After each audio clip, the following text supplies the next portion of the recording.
l'héritage est donc... Bien sûr, l'héritage est donc négatif. L'héritage est négatif parce que le premier mauvais héritage qu'il nous laisse, c'est l'héritage de l'ingratitude et de l'égoïsme.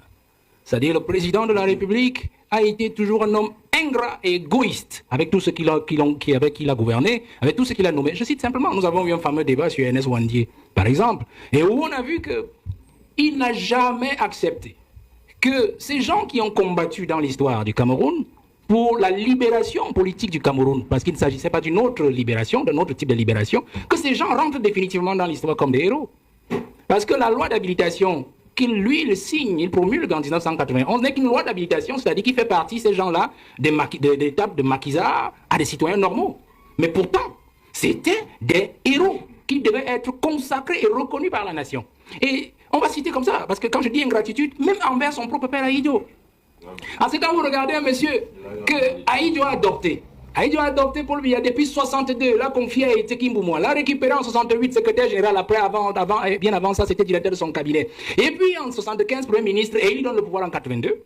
Vous ne pouvez pas condamner, quel que soit ce qui a pu arriver, votre parent par 2 fois par contumace. Après le premier coup d'État manqué, la tentative de coup d'État d'août 1983, condamné par contumace à Ahidjo. Et puis après le coup d'État manqué de 1984, le 6 avril, condamné encore par contumace. Alors là, on voit, il l'a mis encore dans un même décret de promulgation de la loi d'habilitation, il a mis Ahidjo, il a mis Ouandié et tous les autres. Vous voyez?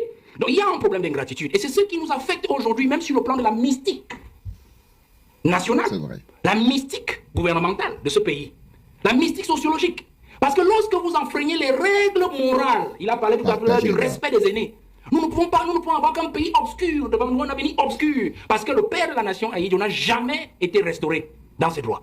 N'a jamais été restauré dans son honneur et sa dignité. Comment voulez-vous que nous évoluions avec ça? Prenons, renversons même l'analyse. Si Biya maintenant venait à partir et laisser le Cameroun dans cet état où nous nous retrouvons, vous pensez que la jeunesse camerounaise lui fera honneur? Vous qui lisez les réseaux sociaux, personne ne veut entendre un traître mot positif sur Paul Biya. Parce que tous les Camerounais raisonnent en termes de souffrance. Ils regardent leur quotidien et regardent le quotidien de ceux qui gouvernent et se disent comment est-ce qu'un pays peut être bâti ainsi?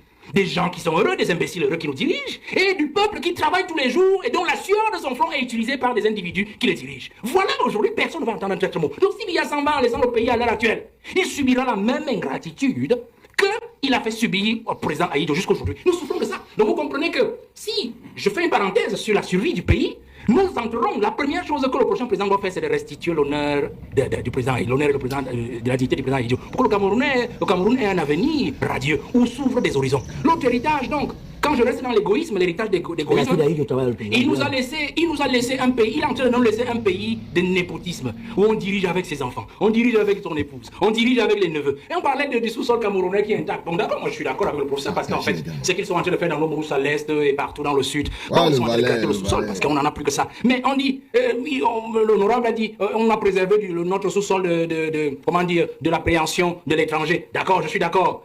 Mais notre sous-sol n'est pas préservé. Des rapaces internes. Suivez seulement tous les contrats qui sont signés au Minimide. C'est le fils c'est le neveu de, et tout ça se ramène au président de la République. On passe par le système de népotisme. Regardez cet héritage d'égoïsme. Il y a des ministres dans ce gouvernement qui sont les ministres de la cuisine du président. La cuisine du président, ça veut dire quoi? Ben, vous avez une femme à la maison, non? Elle a une cuisine, je pense, M. Obama. Alors vous comprenez très bien. Il y a des ministres qui font du mauvais boulot parce qu'ils savent qu'ils ne doivent rien au Premier ministre. Parce que le Premier ministre n'a jamais proposé la nomination. Il y a des ministres aujourd'hui qui savent qu'ils sont des ministres du sang de Paul Biya, de la progéniture de Paul Biya. Vous comprenez? Et donc, moi je m'amuse quand je vois des Camerounais surpris, pleurer tous les jours. Tel ministre, on dit les poubelles, tel ministre, on dit les routes, on dit ceci. J'ai dit, mais vous ne comprenez pas quoi? Voilà l'héritage que le président va nous laisser. Un héritage des hommes de cuisine. Un héritage des hommes de filiation. Alors c'est ça qu'il faut abréger dans la prochaine succession. Je pense encore que lorsqu'on rentre dans cet héritage-là de Paul Biya, l'héritage négatif, l'héritage noir, qu'il faut absolument changer, qu'il faut absolument renverser, il faut rester dans cette logique de Paul Biya qui justement nous laisse un héritage d'un homme dépensier, dispendieux, un homme qui n'aime pas son pays. Je prends un simple cas, prenez la Suisse, il a passé 49 jours en Suisse, c'était le grand débat d'octobre dernier. 49 jours. Je me souviens en 2012, il y avait des études des journalistes qui montraient que l'année 2012, le président avait mis pratiquement plus de 250 jours à l'extérieur. à l'hôtel Intercontinental. On se pose la question. Haïti, on n'avait jamais passé plus de 15 jours à l'extérieur. Quand il y allait, c'était soit pour congé d'une semaine, il prenait son congé annuel, il partait à la Côte d'Azur, il revenait quelque part ici à Nassara ou dans son village, ou alors il allait à Moulvoudaï. Parce que même quand vous arrivez sur la milieu de Moulvoudaï, je ne sais pas si ça a changé quand j'étais sur le terrain, vous allez trouver les derniers babouches du président Haïti, ces derniers sandales, et un t-shirt posé sur le lit, sur lequel il venait s'endormir à Moulvoudaï. C'était une habitude sur le président Haïti. Quand il n'allait pas en Gaoundé à Tigné, par exemple, parce qu'il avait son cheptel de ce côté. Mais le président nous a habitués à un président qui dépense l'argent de l'État dans des choses qui n'en valent pas la peine. Vous comprenez? Voilà l'héritage que le président a nous laisser. Et c'est cela qui fait l'image du pays, monsieur Obama. L'image de la jeunesse. Parce que les enfants aujourd'hui ne peuvent que copier ce qu'ils voient et ils pensent que c'est une bonne chose. C'est cela qu'il faut abréger dès 2025 cette année, pour que les jeunes comprennent que la vie que Paul Biya nous a montré sur le plan individuel, sa façon de diriger avec ces gens-là qui pompent les impôts des États, ce n'est pas une vie, ce n'est pas comme cela qu'on dirige un pays. Il faut que les jeunes comprennent que nous devons nous rassurer, nous rasséréner pour 2025 et nous dire Biya doit partir. Si il ne nous aide pas déjà à nous débarrasser de 80% de la race des individus avec lesquels il travaille depuis 43 ans, nous devons le faire partir lui-même parce qu'en partant, il va avec eux. Il va avec eux. On aura libéré au moins le plancher. Et nous allons nous débrouiller après lui. Salut les amis, j'espère que vous allez bien. Les amis, j'ai une question à vous poser. Où était le grand modérateur Ernest Obama au cours de ces débats-ci? Dans toute chose qu'on fait, il y a Dieu dedans. Dans toute chose qu'on fait, il y a Dieu dedans. On ne peut pas être zombifié tous les jours. On ne peut pas être trompé tous les jours. On ne peut pas être maltraité tous les jours. On ne peut pas nous mentir tous les jours. Il arrivera un jour que Dieu va te rendre muet. Comme ce jour-ci, le Dieu des Camerounais a rendu toutes les autres invités, plus le grand modérateur Ernest Obama muet.